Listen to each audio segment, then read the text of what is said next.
Reaction, Fox News legal analyst Greg Jarrett and former acting Attorney General Matt Whitaker. Gentlemen, both, thanks for being here.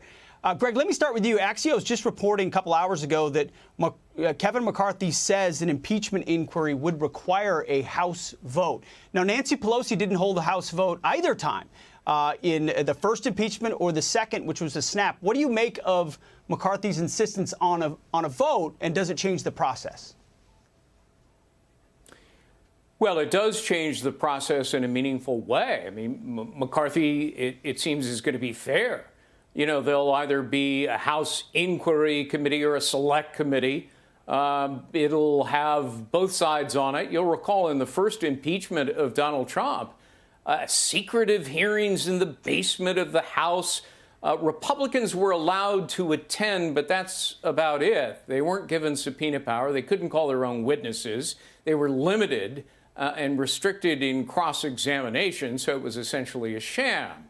And then they didn't vote out of the committee, but it simply went to the floor where Democrats had the vote. The second impeachment was even worse. They didn't even bother to hold any hearings. It was a snap impeachment. Here, I think McCarthy is determined to be fair. Matt, you've been at the highest levels of the Justice Department, the highest level of the Justice Department. How common are government officials using, one of them, which was a .gov account, a couple of them were Gmail accounts, pseudonyms, alternate email addresses to pass information inside government or to others like Hunter Biden? Yeah, well, it's good to be with you, Pete. And, you know, regular order is always the most important thing. And I know when I took over at the Department of Justice, that was, you know, my main mantra was regular order. And I'm glad to see Kevin's doing that in the House, unlike Nancy Pelosi, who exercised sheer politics, as Greg mentioned. Now, the pseudonym thing is very interesting because, you know, typically, it's known that the principal has one of these accounts so that they can conduct business without, you know, all the spam that's going to come in at the highest level. It's the Gmail accounts, and it's also the multiple accounts that's very concerning in this case. And obviously, we're just scratching the surface right now, Pete, on these multiple thousands of emails that the vice president was sending to Hunter, his son, including information and unknown and not classified, but certainly sensitive information about Ukraine and other topics that Hunter was certainly very interested in for business purposes. For sure. And Greg, this regular order, as Matt points out, it gives the power to, whether it's a select committee or an impeachment inquiry, to subpoena these records. Are they going to see unredacted these emails? Would they see unredacted bank accounts? Would they have a chance to actually get to the bottom of it, hence a war room being assembled in the White House at this point? Yeah, I mean, look, yes, they would if they use a select committee. They would have absolute authority to obtain unredacted alias emails. 5,400 Joe Biden was using over 8 years as vice president. That's more than 2 a day. And so I think in there you're going to find some pretty astonishing information about how Joe Biden was working with his son in these influence peddling schemes. And, you know, you played a clip of it a moment ago. He laughs it off.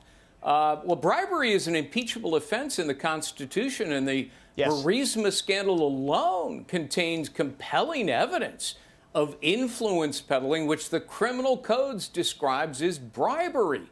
You know, using your public office to confer a benefit in exchange for money. And Burisma in Ukraine notoriously got a benefit courtesy of Joe, an investigation that suddenly vanished when he demanded the Ukrainian prosecutor be fired. In the meantime, his son gets millions of dollars in return.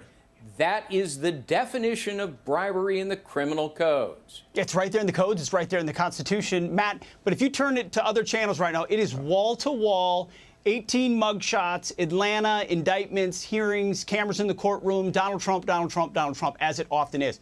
How much legal jeopardy, though, are the Bidens actually in?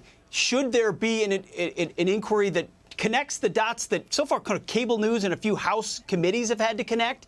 I mean, to what Greg said, I mean, this strikes to the heart of what it means to be the president, what it means to hold classified information, to use your influence. How far would this go? Well, it can go a long way, and it's going to be the deliberate drip, drip, drip of a impeachment inquiry that is ultimately going to do the significant damage to Joe Biden and his presidency. Because if you remember, in Watergate, it took a long time for that case to build, and a lot of shoes had to drop.